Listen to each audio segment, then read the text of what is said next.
Javës tjetër jemi pushim sepse është ndeshja e Shqipërisë, ndeshje e madhe, kështu që nuk do të ketë transmetimi X Factorit të drejtë për drejtë.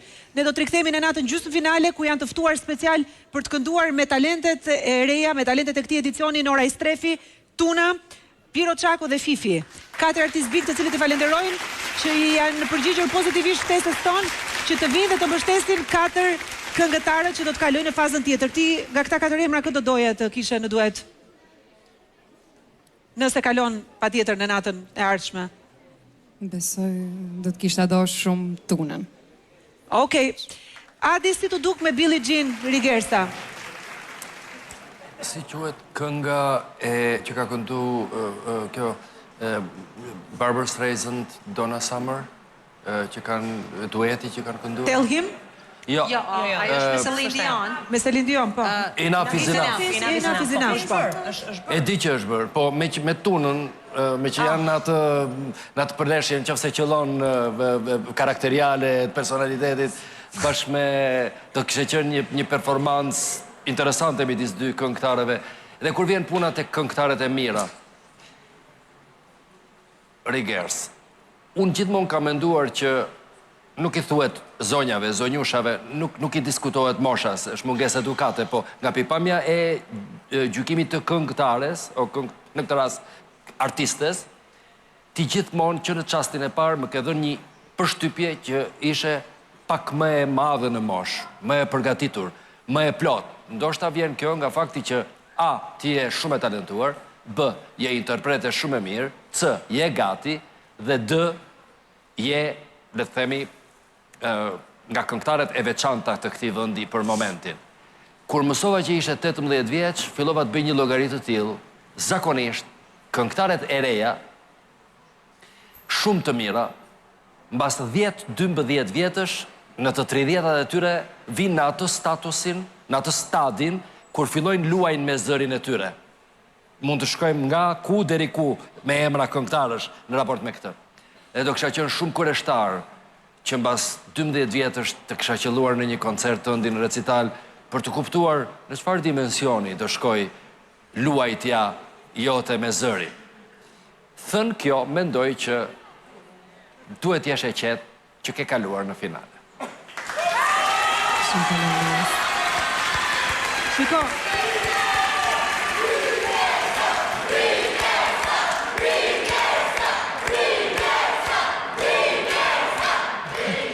Një pyetje kisha. Tani problemi më i madh i talenteve në Shqipëri është që edhe pse ju jepet gjithë kjo vitrinë mrekullueshme që të dalin të shkëlqejnë edhe njerëzit i njohin, ka një problem me sistemet e menaxhimit sepse shumë herë talentet mbeten në rrugë në thonjza.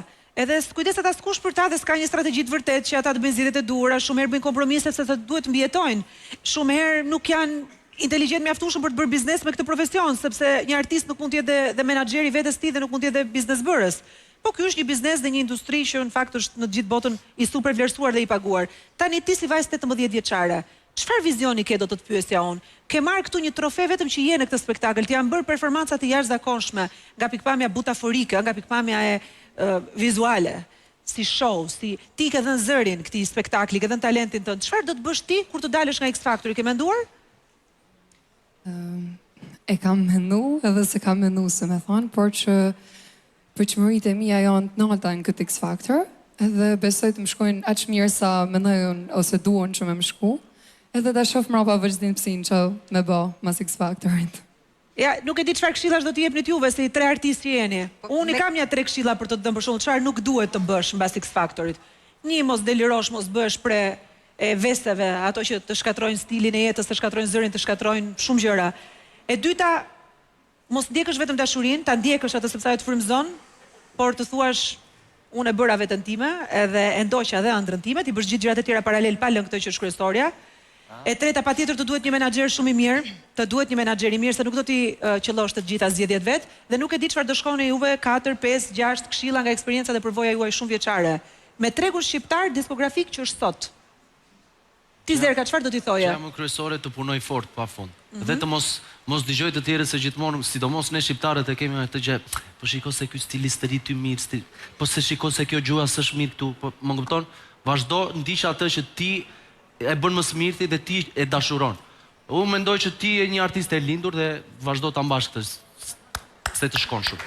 Sidomos kur je që ato, domethënë kur në këtë lloj veshje edhe me këtë stil që kishe sot, vërtet ke shkëlqyer, sepse kur të shoh me ato fustanet më dukesh pak më e ngurtë. Kur je kështu, Miranda bravo, se kur është goca kështu është më e lirshme dhe kënaqet më shumë. Po bëja një analizë me Popi Kolën, në fakt ne kemi qenë përpara 14 vjetësh këtu, në këtë skenë me X Factor nishin. Edhe po e pyesja se kanë kaluar 14 vjet dhe është kjo llogaria që sapo the. Kanë qenë vajza 15 vjeçare, duhet ishin sot aq vjeç sa i bie mbas 14 vitesh, edhe ato janë as gjikundi, djem gjithashtu të rinj. Njëra është martuar, më thoshte Popi, tjetra ka filluar të këndoj vetëm në dasma dhe nuk di më se çfarë është arti.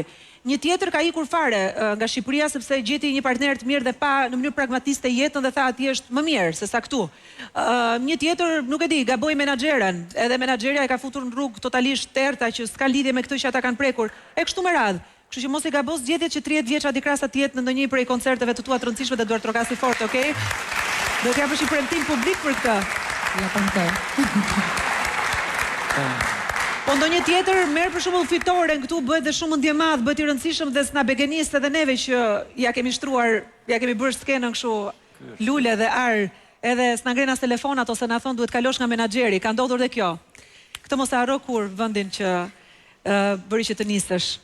Hapat e vërtet. Ti Arilena çfarë do t'i thoje? Ja të dëgjoj sonin. Jo, shikon, kur Zoti të jep një vokacion, zërin e bukur siç e ka dhe Rigersa, kur zgjohesh në mëngjes duke kënduar, kur e ve kokën në shtrat, po duke menduar për këngë, ajo është, nuk ke se çfarë mendon më se çfarë do bësh. Do bësh një këngëtare pa diskutim, thjesht do i shkosh asaj rrugës tënde me dinjitet edhe me shumë punë. Talentin e ke. Puna asnjëherë nuk të lën në baltë dhe fokusi, pa diskutim. Sot vërtet ishte e mrekullueshme, një versionin Billie Jean e kemi dëgjuar shumë herë, të kënduar rock, të kënduar pop. Ky version ishte vërtet alla Rigersa dhe shumë i bukur, edhe shumë komplimenta edhe për balerinët, edhe për koreografen Adela Muçallari, se i dha shumë vlerë performancës tënde sonte. Arilena, pastaj do thoni Rigersa në fund, kur them unë voton, ju do thoni Rigersa në korë fuqishëm. Tani një pyetje për Arilenën që e njeh shumë mirë Star Systemin amerikan. Ti një pjesë të kohës së jetës tënde kalon në LA, ke njohur realitetet jashtëzakonshme diskografike aty, për shkak të zgjedhjeve menaxheriale që janë bërë në funksion të talentit që ti ke, dhe e ke njohur atje tek vendi, tek adeu i vërtet se çfarë ndodh aty me menaxhimin e zërit, jetës, të figurës, të imazhit një talenti. Na thuaj në një gjë të bukur që ke mësuar nga kontaktet e rëndësishme që ke bërë atje. Edhe çfarë do t'i thojë ti Rigersës? Star Systemi, çfarë udhëzon për talente si Rigersa? Fillimisht duhet jesh njeri me këmbë në tokë. Kjo është gjuhë globale, është universale, është në çdo cep të globit është e njëjta frazë. Artistët duhet jenë njerëz, jenë me këmbë në tokë dhe të dëgjojnë, po, të dëgjojnë. Ka njerëz të tjerë që shpeshherë dinë shumë më mirë se çfarë është më e përshtatshme, çfarë rri më mirë, çfarë i shkon. Ndërsa Rigersës, unë i them një frazë të vetme, atë ku e kam përqendruar gjithë fokusin tim në këtë X Factor është të fitojmë X Factorin një herë dhe pastaj të shohim se çfarë mund të ndodhi me Rigersën. Ajo është star, kështu që unë thjesht përdora momentin tënd këtu për të gjitha të rinj të talentuar të cilëve ju duhet një dorë që t'ju afrohet edhe t'ju udhëzohet, t'ju shoqëroj drejt destinacionit final që nuk është këtu tek finali e X Factorit, por është shpërtej këtij spektakli.